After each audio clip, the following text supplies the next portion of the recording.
Howdy folks, Jambareeqi here. While Disney are best known for their exciting original animated films, their awesome cartoon TV shows deserve just as much acclaim, and sometimes these television series even get their own feature films. In this video, I'm going to be ranking my picks for the top 5 best and worst films inspired by toon Disney classics. Let's get the party going.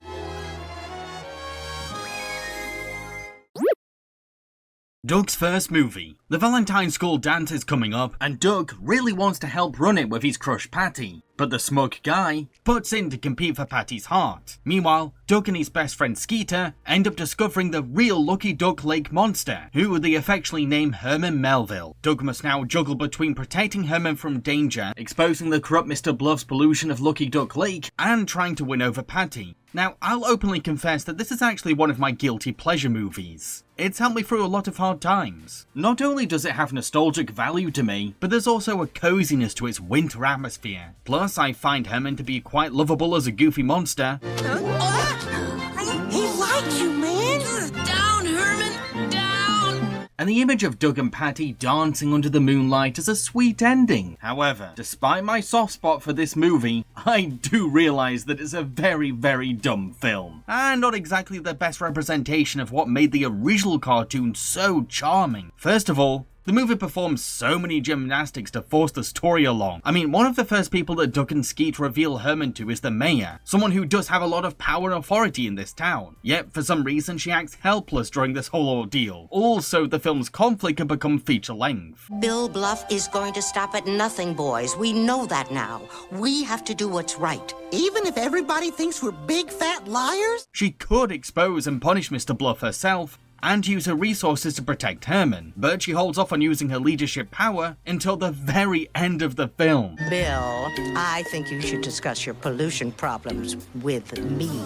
Mayor Dink! Oh yes, of course, certainly! There's also a scene where Herman disguises himself as a foreign exchange student, and boy does it demand a lot of suspension of disbelief to buy that everyone is falling for it, making some of the show's usually smart characters come off as insultingly dense for being fooled. I'm not blind, you know. I know who you're really spending your time with. What are you talking about?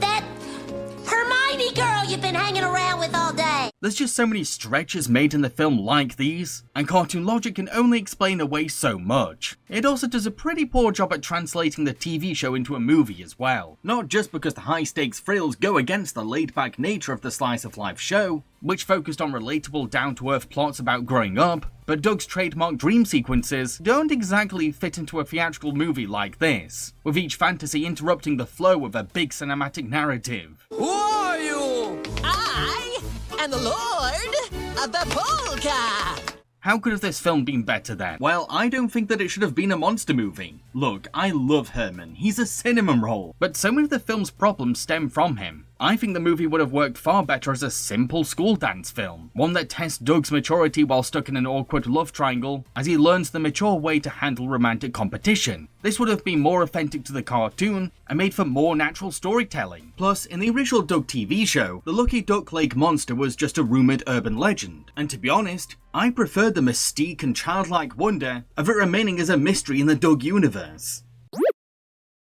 Teacher's Pet. Spot is a super smart dog who disguises himself as a schoolboy called Scott, and he keeps this act up with help from his best friend Leonard. However, Spot dreams of becoming a real boy, so he finds an excuse to join the family's road trip to Florida for a chance to meet a mad scientist who could possibly turn him human. This movie isn't even remarkably awful, it's just painfully average. It delivers nothing more than the bare minimum. I hardly even remember most of it, and I only watched it last week. I am baffled that it got a theatrical release, when it has all the stakes and ambition of a throwaway straight-to-video film. Oh, Scott, I've missed you. Really, Mrs. H? How much? Enough to take me on the rest of your trip to sunny southern Florida? While I can imagine kids enjoying the mildly comical humour, anyone older might find the comedy to be pretty stale and flat. I sleep on the bottom bunk. Although now that I'm a big grown man with knuckle hair and lower back pain, that may present a slight problem. A lot of the jokes are basically parodies of classic Disney films, but you can always sense a timidness from the writers, like they don't want to offend their bosses, so there's never really a bite to the gags.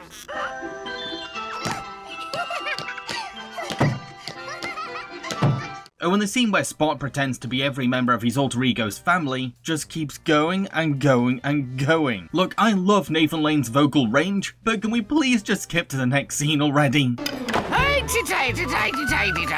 And 'tis wishing I am that some fine soul would take me Scotty boy to Florida. The hook of this film is the chance for Teacher's Pet's fans to see Spot as a human. But don't get too excited. He doesn't become a real man until halfway into the film, and the movie doesn't do that much with the gimmick. He makes some cash and splurges it on some new clothes. That's cool, I guess. Then, right out of nowhere, he decides to marry Leonard's mum, which is not only very weird when Spot has been pretending to be her student for years, but conveniently, Leonard's mum is 100% in love with this random stranger she just met. Someone has a sweet tooth. What can I say? This spur-of-the-moment plot beat only exists so that we can have the cliché best friends falling out sequence, with the traditional sulking and moping thrown in for good measure. Ugh. The only saving grace for this film is Kelsey Grammer's eccentric villain. The character itself is just a generic cartoon mad scientist, but Grammer channels Sideshow Bob energy into the role to give this whack job some theatrical personality. Dare you torment an old man? You cannot help me. To improve this film, I think it should have focused on making the road trip more fun. Give it an actual sense of adventure, with each stop being either a scary obstacle or a wacky chance for Spot to be a human. Then when Spot does become human, he gets to joyfully experience the freedom that comes with it, but also discover the annoying downsides of manhood. Scrap the weird stepdad crap and just stick to the comedy of a dog transforming into a man. Speaking of dinner, are you hungry? Hey, I'm always hungry. I'm a doggone hungry guy. The Proud Family movie. When mad scientist Dr. Carver tricks the Proud family into coming to his island, it turns out that this villain just wants Oscar Proud's secret recipe to use for his evil mutant Peanuts experiment. After Oscar declines to hand over his recipe, Dr. Carver sends clones of the Proud family to go locate it in civilization. However, Clone Penny and the original Penny end up accidentally switching places. Out of every movie based on a Disney cartoon, this is the one that struggles to be a feature film the most, which is saying a lot when quite a few of them are technically just clip shows. This is all because the Proud Family movie comes across like it's making its story up as it goes along, and feels the need to drag its random ideas out to hit the hour mark. Look, I know that the original show was pretty weird sometimes, but it at least knew how to contain its surreal ideas in sitcom episode bites. This movie though, well, it just plods along, with a lot of unconfidence in where on earth it's going, and sometimes getting very easily distracted. I'm gonna bust you up. Primary mission, put the ball in the opponent's goal. Go for it. I would be cool with this movie being as nonsensical as it is if it was entertaining to follow, but the humour is super duper limited. We're either watching the real Prouds being shocked at Clone Penny's advanced powers, or real Penny being confused by the clone's strange behaviour. There's maybe only one or two jokes that can be made from these two setups. Oscar, do you notice anything different about Penny? Yeah, she's finally handling boys the way I taught her. When the comedy isn't being blander than bread, it's just being plain inappropriate for kids. Like when Sugar Mama, a taken woman mind you, tries to seduce the villain, not to trick him or anything, but because she's horny and willing to cheat on her partner. Great lesson for kids, Disney, well done. Thanks, but I'm not wearing my skin tones. Well, what a coincidence. Neither am I.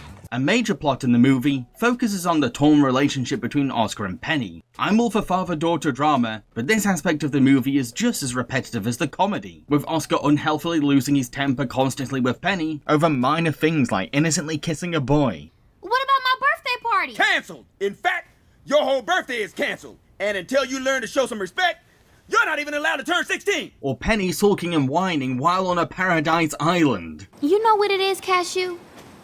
Sometimes, I just wish I had different parents. Sure, the evil clones show Oscar and Penny how much more worse their families could be. The house is a mess because no one's making me do any chores. Vivi and Cece stink. And if I ever have to even look at another hot dog again, I'm gonna be sick. But because father and daughter have been split up throughout the film, they don't get to actually learn from each other face to face, making their relationship development very hollow. Daddy, I can't believe you parasailed all the way up there to help me. You must really love me after all. To improve this movie, I think it should have been about the Prouds being stuck on an island together, learning to survive as a family as we find comedy from their lack of nature instincts. All while Penny and Oscar grow closer and try to understand each other's perspectives. There didn't need to be a wacky supervillain plot to spice things up.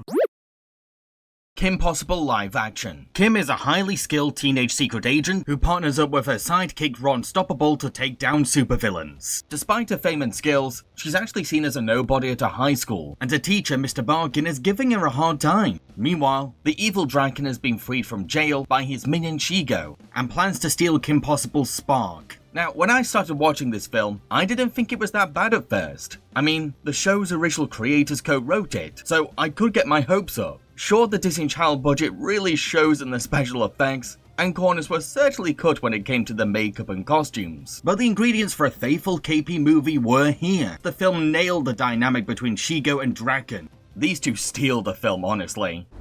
This is a cheap knockoff. Get the Zircadium! Hey, you know, yelling might make you feel better, but it doesn't make me feel worse. And the casting for Ron Stoppable was pretty much perfect. Ah, Athena, as in the goddess of, I want to say dentistry? Embarrassing, perhaps, but it did get us inside the bad man's lair. I also like the movie original character of Athena, this neurodivergent coded girl who is struggling to make friends but becomes besties with her own hero Kim Possible, all while Kim herself respects Athena's anxious quirks and helps her to love herself, showing how Kim's superheroism isn't just about beating up bad guys, it's also about helping people in need. Picture the best version of yourself. Do you see her?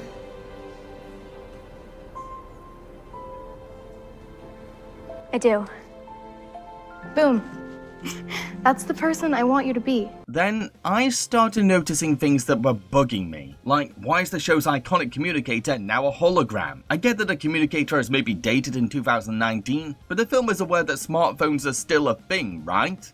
I mean, the communicator was a gadget that kids watching could imagine having, and there was a relatable charm to Wade working from his home computer as Kim's tech guy. Oh, and don't get me started on why they changed Kim from a cheerleader to a soccer player. Well, her cheerleading hobby is just a tiny little clip in the theme song. She just looks weird showing off her spy moves in a mundane game of football. If the filmmakers wanted to give her a less stereotypically girly sports hobby for this update, then why not pick gymnastics or martial arts? Suddenly, the cracks in this B-movie started to show, only made worse once the film suddenly switches its mood and tone, with Kim randomly facing a serious existential crisis after she feels threatened by Athena's newfound popularity at school. Look, I would call Kim Possible many things, but the very last word I'd use is melodramatic. Sure, it has its tender relationship moments and a few dark villain schemes, but at its heart, Kim Possible is a very campy and silly cartoon that doesn't tend to take itself too seriously. Yet this movie wants to depict the series as a sappy soap opera.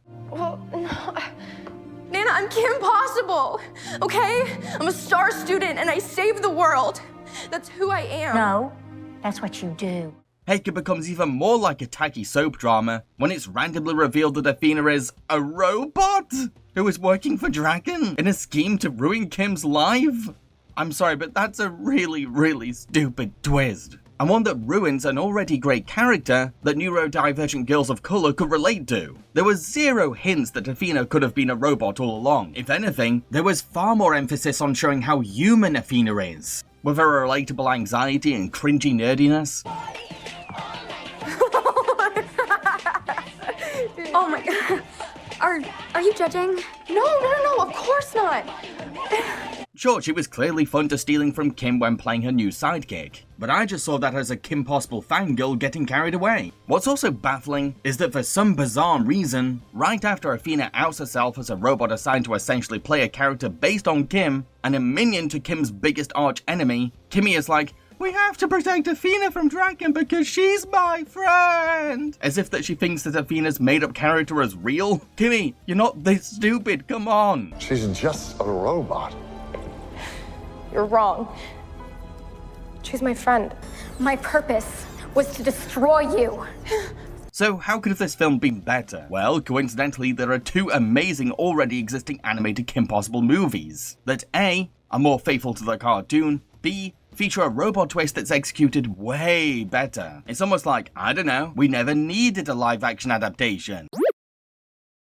Chip and Dale Rescue Rangers. Set in a world where cartoons are actors, Chip and Dale are the former stars of the classic show Rescue Rangers. One night, their fellow cast member, Monty, is kidnapped by a company that makes bootleg movies, run by former Peter Pan star Sweet Pete. Now, the Chipmunks have to become real Rescue Rangers. Firstly, I have no idea who this movie was made for. It's like Disney asked the director who his audience was and he just said yes. It wants to appeal to Rescue Rangers fans, but it changes too much for fans to see it as faithful. It also wants to be for modern general audiences, but those outside the Rescue Rangers fan base won't feel any nostalgia for the franchise, which is a big part of the film. You've got them all. Cattery's not included, throw mummy from the train, dirty rotten diapers. Okay, so what's your favorite episode? Oof, I can't pick one, that's too hard. I wasn't even sure which age demographic the filmmakers had in mind, because the humor is all over the place. Sometimes it's juvenile enough for kids to laugh at. Putty, Captain Putty, black and white news.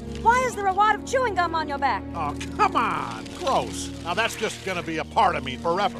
Yet there's also adult jokes that don't belong in a children's film. Thomas Chippendale, the London-based cabinet maker from the 1700s. Sick cabinet, Thomas! But I bet the second thing that pops into your head are these guys! I've seen lots of people praising this film as downright hilarious, but I barely ever laughed at the jokes we got. When I did chuckle, it was always just a quiet snicker. I know that comedy is subjective, I just couldn't resonate with folks calling this movie a laugh riot. Way too much of the humor is dependent on constant media references. I swear that there's a reference to a cartoon or animated movie every 10 seconds. It's kind of exhausting. What are you looking at? Honestly, your weird dead eyes. They are weird. Super weird. The punchline frequently being the references themselves. Last year when Peppa Pig went missing, I fell for a bogus tip. I made the whole squad raid Nickelodeon Junior Studios. And the Toons fought back. Paw Patrol attacked Sergeant Henderson. I know this sounds harsh, maybe even a little overdramatic, but the comedy gave me Seltzerberg flashbacks. There's a heavy amount of meta-commentary in the film as well. I didn't really enjoy this satire though, mainly because most of it was just characters pointing out that certain movie cliches exist. It's surface-level movie culture commentary at best. Nothing more clever than that. I know, it is a bit unoriginal, right? Sweet Pete, remember when you first approached me to turn bad, be a bad guy, work with you, and I was like, come on, that's too predictable. The film was often in very poor taste too. Not only is it arguably iffy that the film uses cartoon bootlegging as a metaphor for human trafficking crimes, but it also really rubs me the wrong way seeing Peter Pan being portrayed as a child actor who was spat out of Hollywood because studios no longer found him to be cute, only to turn to a life of crime. Because it's eerily similar to original Peter Pan voice actor Bobby Driscoll's own life story. If the filmmakers didn't know this, it's quite the poor research on their part. If they did know, that's really insensitive, even if the joke is also at the expense of Disney. Sure, the rejected child star plot isn't anything new, and Bobby himself isn't ever mentioned by name in the film, but there's still a carelessness on the filmmaker's part, and the character could have been handled way more tastefully. You two really are the worst actors in Hollywood. Last of all, as a Rescue Rangers fan, I am very, very disappointed. Despite Rescue Rangers being in the title, Monty spends the movie as a kidnapped victim, while Gadget and Zipper just get an extended cameo. I need your help. We love you, bud, but we just can't invest in any more of your independent movies. Heck, Ugly Sonic of all people has more screen time than the other Rescue Rangers, who is already a very dated meme. Yeah, Dale, I'm gonna be up on that stage too, right beside you. Yes, Ugly Sonic, that's the spirit. The movie tries to have this sentimental ending about the camaraderie between the gang, but it rings so hollow when the film has mainly been a buddy cop movie about Chip and Dale, who aren't even the Chip and Dale that fans grew up with, but modern sitcom versions of the duo, with Dale's voice actor, Andy Samberg, just channeling his Detective Jake Peralta character. Think, Dale, think. Gadget is stuck in a lantern. Lanterns provide light by using fire. Fire is really cool, but also really dangerous. Someone is in a dangerous situation. It's such a cynical attempt to make these characters hip that I felt absolutely nothing at all during the scene where I was apparently meant to cry. I think that the filmmakers should have either just made Who Framed Roger Rabbit 2, which they clearly wanted to do, or committed to producing a faithful Rescue Rangers movie set in their own world. Clumsily squashing these two premises together just resulted in this overindulgent mess of a movie that made me really sad as a big Rescue Rangers fan.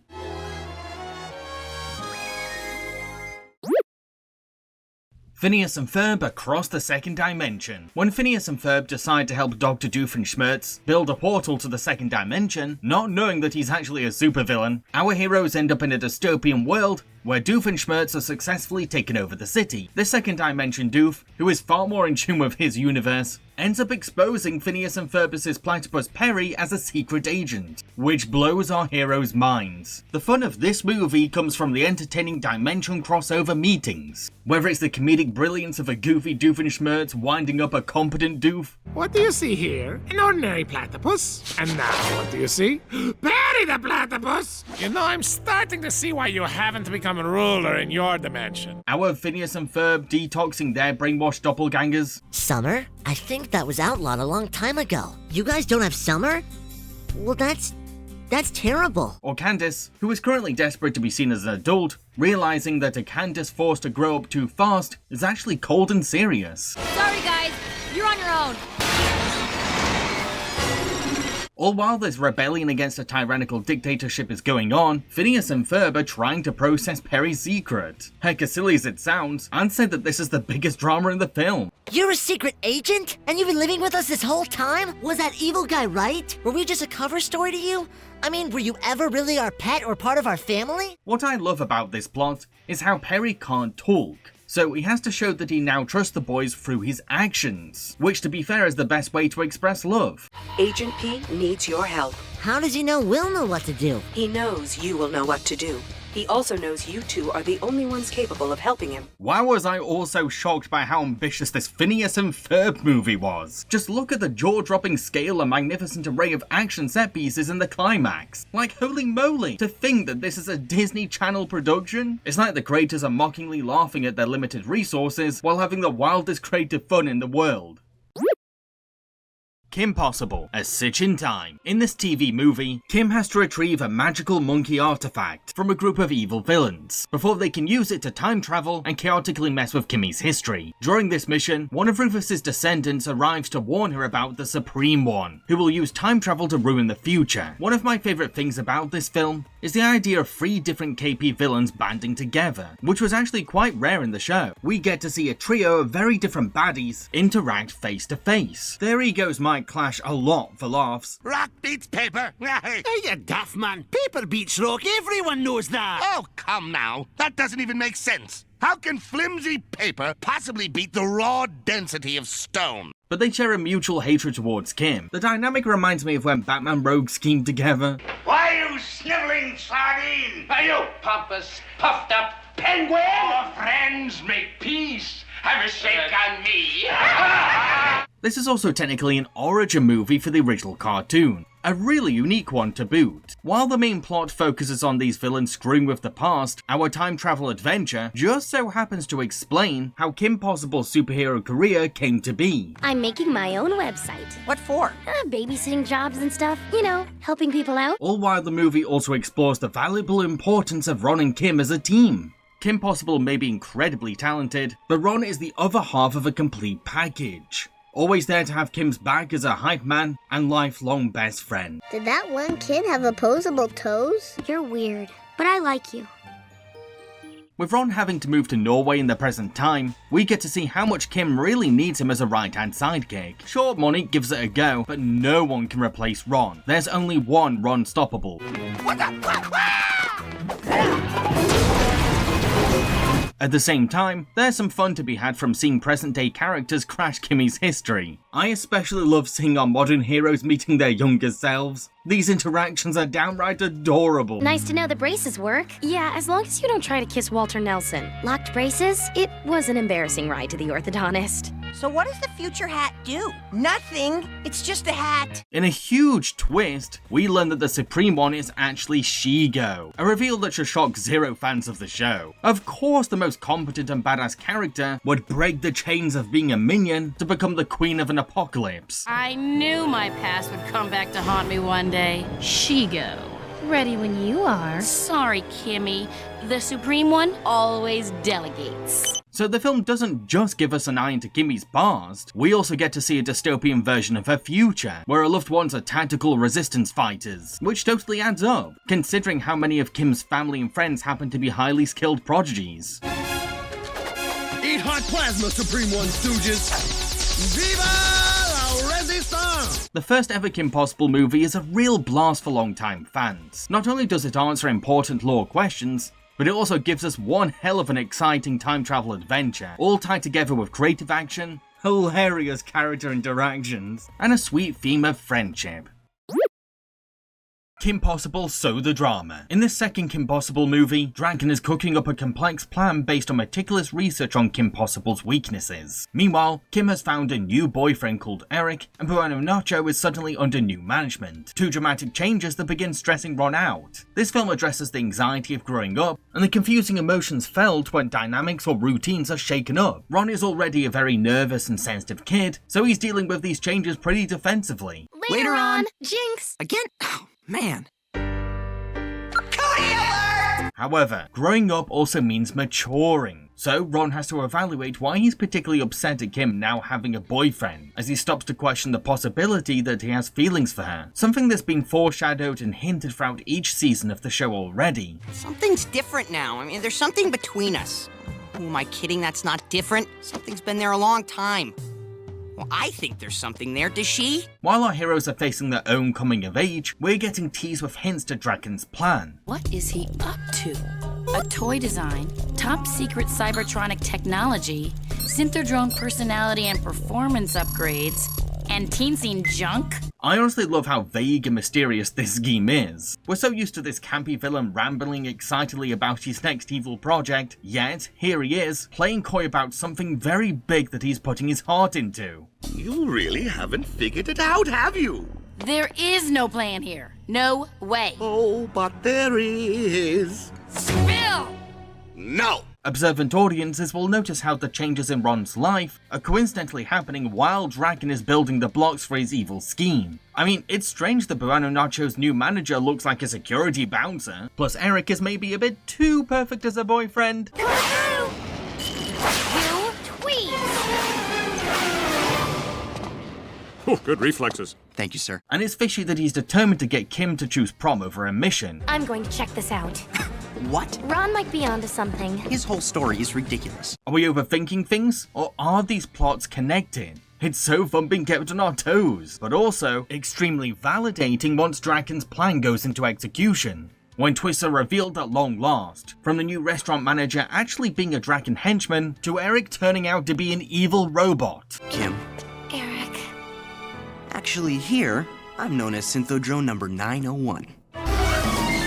Everything now makes sense, and these big reveals pay off because the film left decent clues beforehand. The cherry on top is a grandiose epic finale, all set against the theatrical backdrop of a rainy thunderstorm, as Draken's most intricate and intelligent villain scheme to date is succeeding with flying colours. It's pure Hollywood cinema that happens to be made for after-school television. Do you know what I really hate? That your date melted? Nah.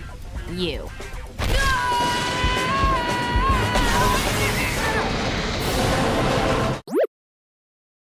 DuckTales, Treasure of the Lost Lamp. After Scrooge McDuck and his family find the lost treasure of Collie Baba, they end up losing it all to the evil Murloc, who was actually only after a lamp that he lost, which has ended up in the hands of Scrooge's niece, Webby. To everyone's surprise though, this lamp holds a genie, who will grant 3 wishes to each kid. Meanwhile, Murloc is determined to get the lamp back, so that he can combine it with his magic medallion. This film is a great example of a cartoon movie deserving to be released in cinemas. A spectacular fantasy epic with the same immersive thrills and magical enchantment as any of Disney's major mainline animated releases, packed to the brim with Hollywood-scale set pieces that hark back to classical adventure cinema. As a kid, I was totally taken in by the idea of living my own genie fantasies through these ducklings. The film totally gets what children would wish for if they had a genie, and these kids' imaginations are their only limit. I wish all my toys and dollies were alive.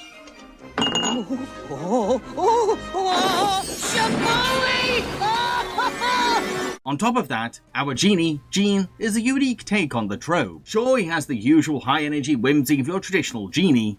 Wait, don't tell me. A rug beater, huh? Egg beater. Yes, I see. Back, you foul eggs. But the fact that he's just a little kid adds this tragic layer to his wish-granter role, as we explore how being a slave to Murloc has left Gene deeply traumatized, and all he really wants is just to be a normal kid like Scrooge's children. I didn't ask to be Mr. Popular.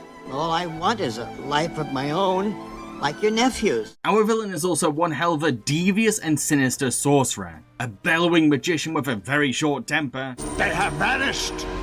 But how? With the lamp, you fool! And a strategic knack for transforming into the best animals for each task or obstacle he faces.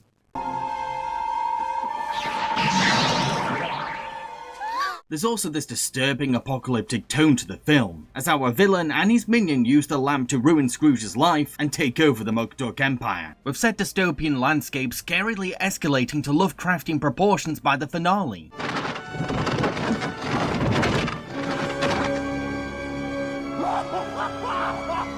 The DuckTales movie has sadly faded into obscurity outside the old school DuckTales fanbase, so I do encourage folks to dig it back up, because it really is a treasure full of delights. Before I reveal my number one pick, please consider subscribing to my channel for more exciting film and animation related content. Thanks folks!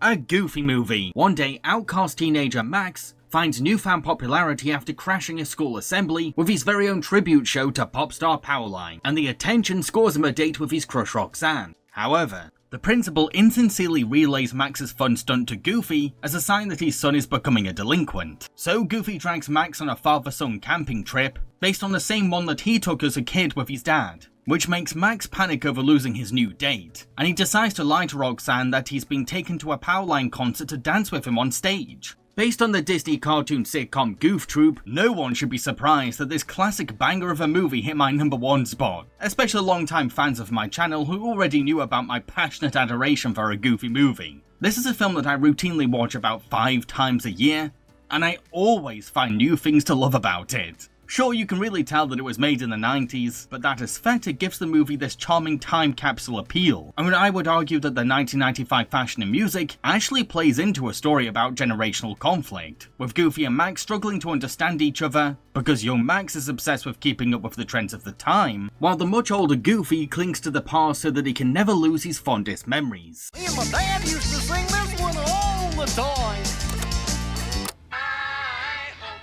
He's got high hopes. The road trip itself may be a result of Goofy going helicopter parent after being fearmongered, but he means well as a father, and there is a potential for this family to grow closer. Goofy needs to learn to accept that his son is growing up now, and Max comes to appreciate his ancestry.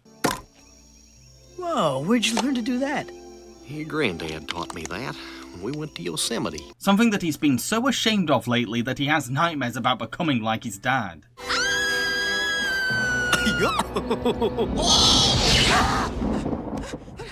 Although, the two won't become truly close until they open up about their fears and concerns, plus face harsh truths about the state of their relationship, showing how super important honest communication really is between a parent and child. I'm not your little boy anymore, Dad. I've grown up. I've got my own life now. I know that. I just wanted to be part of it. At the same time, the film features a very wholesome teenage romance, one that breaks the cliche of high school hierarchies and the popular girl trope, giving us a believable young love that helps Max to be less self-conscious of the eccentricities that he's inherited. I guess I just wanted you to like me. I already liked you, Max. From the very first time I heard you laugh. Yuck. And Powerline may be just a famous pop star in this film's universe, but the movie geniusly incorporates his songs into its themes and plot beats, like Stand Out, an uplifting and hip bop about wanting to feel noticed, which happens to reflect Max's own desire to be a somebody.